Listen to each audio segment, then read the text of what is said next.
तर नमस्कार मंडळी. जसा पाऊस आपल्याला आलं का नाही, म्हणजे प्रत्येकाला सुखकर असतो असं नाही. कारण की खूप जणांचं म्हणजे हातावरचं पोट असतं आणि आपल्याला कसं वाटतं की एखाद्याला वाटतं पाऊस आला, हां छान चहा बनवू, कॉफी बनवू किंवा भजे बनवू, समोसा बनवू, असं काहीतरी. पण प्रत्येकालाच एवढा छान असा पावसाळा म्हणजे पाऊस सुखकर आहे असं नाही. आता तुम्हाला माहीत असेल, जे आपल्या यूट्यूब चॅनलवर एक चॅनल आहे बघा, म्हणजे यूट्यूबला त्यांचे व्हिडिओ पण येतात, धनगरी जीवन म्हणून. आणि तुम्ही त्यांचं ते एक एक दिवसापूर्वीचा व्हिडिओ बघितला असेल आणि चेकसुद्धा केला असेल, तर तुम्हाला त्यात म्हणजे लक्षात आलं असेल, किंवा कुणाला नसेल माहिती ना, तर मी तुम्हाला सांगते. तर त्या दादांचे बानाई आणि त्यांच्या मिस्टरांचे नाव सिद्धू काहीतरी असं. तर त्यांचे ना पावसाच्या याने एवढं नुकसान झाले ना, त्यांच्या एका टायमिंगला 40 शेळ्या मरण पावले त्या पावसामुळे फक्त.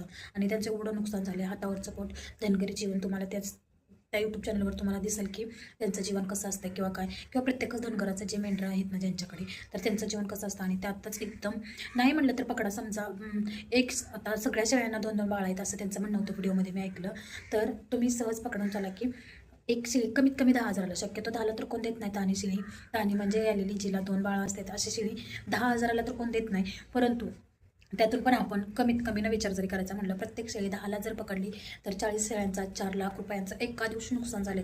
आणि हातावरचं पोट म्हणजे विचार करा तुम्ही, प्रत्येकालाच पाऊस हा सगळा सुखकर आनंद देऊन जातो असं नाही. एक पुण्यातसुद्धा कितीतरी लोकांच्या घरात पाणी घुसलं आहे.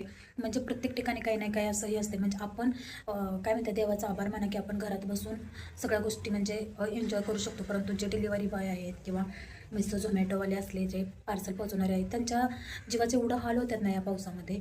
पण आपण उलट अजून वरून त्यांच्यावरच आपण कधी कधी काय करतो, प्रेशर टाकतो, घरातच आणून द्या, वर तिथं खाली ठेवू नका, गेटवर ठेवू नका, घरी आणून द्या, आम्ही इकडं आलो बाहेर, आम्ही तिकडं आलो. म्हणजे प्रत्येक माणसाला आपण म्हणजे त्यांची परिस्थिती आपण जाणून घेत नाही. खरं तर परिस्थिती जाणून घ्या पाहिजे. त्यांना पण काही हाऊस नसते असल्या चिखलात पावसात म्हणजे सगळ्या गोष्टी करत बसायची. आणि प्रत्येकाची काही ना काही अडचण असते, त्याच्यामुळे ह्या सगळ्या गोष्टी होत असतात. तर तुम्हाला कसा वाटला व्हिडिओ मला नक्की सांगा. आणि चॅनलवर जर नवीन असाल ना, तर चॅनलला प्लीज नक्की सबस्क्राईब करा. आणि पावसापासून खरंच घरातून शक्यतो गरज असेल तर बाहेर निघा, गरज नसेल तर अजिबात बाहेर निघू नका, ही सगळ्यांना कळकळीची विनंती आहे. तर चलो बाय, आजच्यापुरतं एवढंच.